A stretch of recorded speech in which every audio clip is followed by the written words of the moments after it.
Taking Justice Virtual.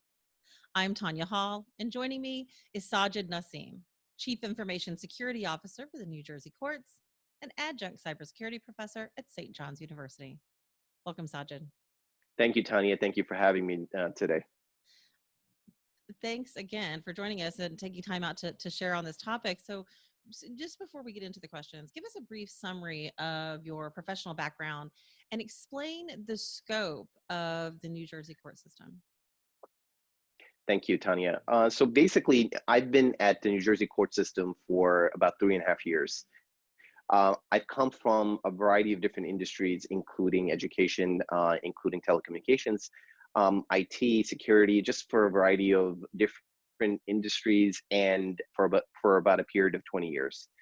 So when I came to the court here, the first thing I noticed was how massive the environment is. It's about 750 locations, about 10,000 staff internally.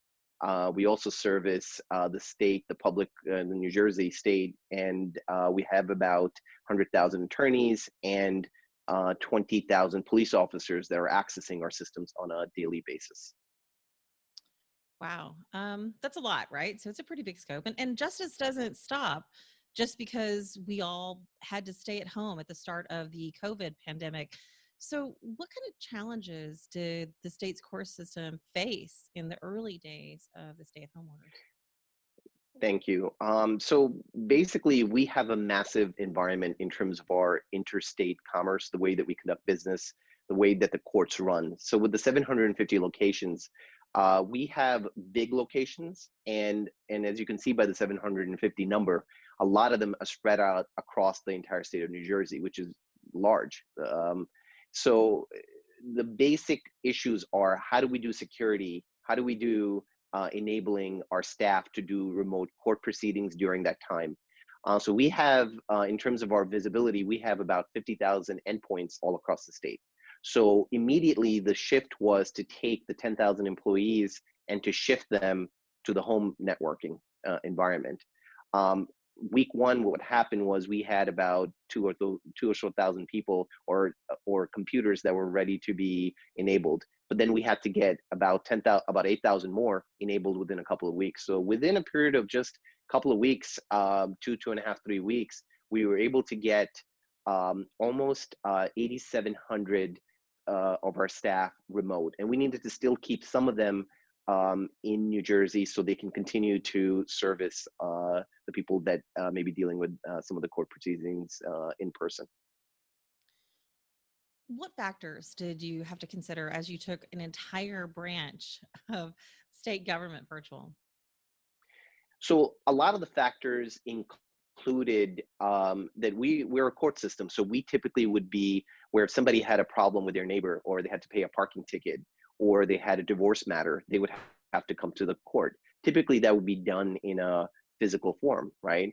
Although we had some remote facilities like phone calls available to attorneys, this wasn't the typical way to do that. So basically in March, we were a physical court. We went completely remote afterwards, right? And that's a major shift in the operations of the court. And so a lot of what we had to consider were three key areas. Do we have the technology available, right, to our staff? Do the people that are doing court proceedings, including attorneys, including the public, do they have computers available, right, that are up to par with doing video conferencing? And secondly, cybersecurity awareness is a major concern of ours, right, given the sensitivity of the information, and specifically the knowledge, behavior, attitude of the folks that are staff. And lastly, and very importantly, is the network security, because we went from 750 physical locations to remote services like VPNs, VDI, things along those lines that are very foreign to the way that we operated. So network security is a huge priority for us. In general, what are some of the tools and maybe platforms that you found most useful in this process? Yeah, so definitely video conferencing in a secure way was a major factor for us, right? So we have two types of court proceedings. There's many of them, but let's just break them up into two for the simplicity of the matter. So we have things that can be done without a jury, right? Court proceedings that can be done without juries. And court proceedings that cannot be done without a jury, like grand jury and other jury trials. So for video conferencing, that where you have a judge, a clerk of the court, an attorney, somebody from the public, let's say a family situation, this can be done over a secure video connection. Okay, and then you have jury trials. So the Supreme Court asked me and a number of other judges here to come together to come up with a way that even remote juries can be done. And we're going through a pilot phase of those testing now. Clearly with jury, it's different because there's some legalistic issues associated with not being physically in person, because, there's human reaction and, things like that, which can't be fully captured over video. When the living room becomes the courtroom, how is the court system and your team ensuring that participants follow ethical processes and mitigate distractions that could cloud judgment?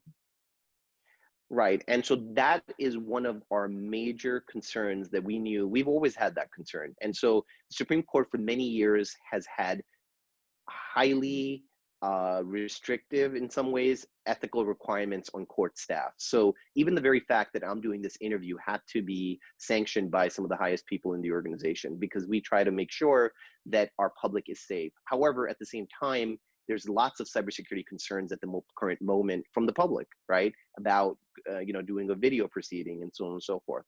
And so we're getting these questions through the attorneys, through other people. And so we felt the need to have that communication open with the public. And so the court is largely a public process, right? I mean, so you have people coming in from the state of New Jersey, coming to court,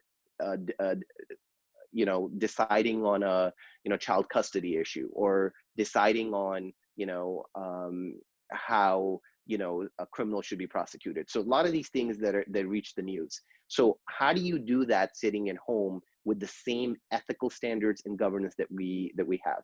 From a technology standpoint, we have strong policies in information security, and we have strong policies in information classification and handling. And those have been operationalized using our network access control platform and other security platforms that we used to make sure that whatever we say in writing is actually being followed by our staff, right? So we will not allow access to certain data unless it has gotten the highest degrees of approvals.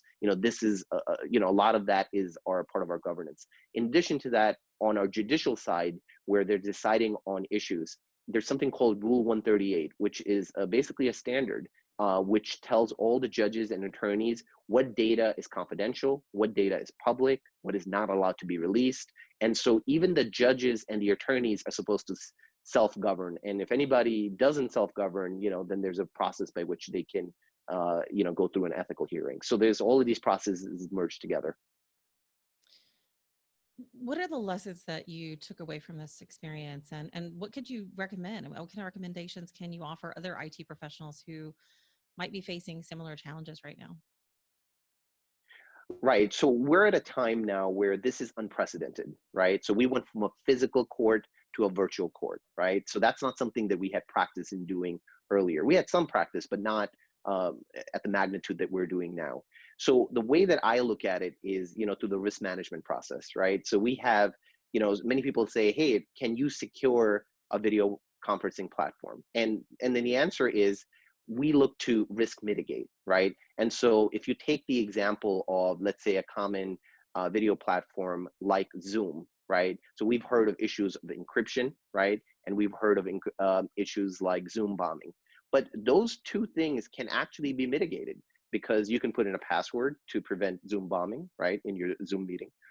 And in concerning the encryption, you can certainly look for encryption Zoom servers that maybe are located in your state, that where your laws of your state may apply directly, right? And so there's ways to mitigate some of those issues so you don't become, part of a larger cyber attack.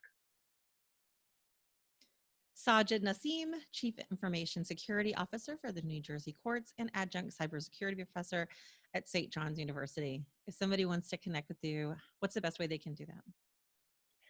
Thank you. I appreciate that. So I am a public employee, so you can probably find my email online. But at the same time, if somebody wants to reach me directly, I can be reached on LinkedIn. It's just LinkedIn /IN/Sajid Naseem. Thank you, Tonya. Absolutely. Thanks for your time, Sajid. And if you guys want to find more of my interviews, you can do that right here or go to tonyahall.net. Thanks for watching.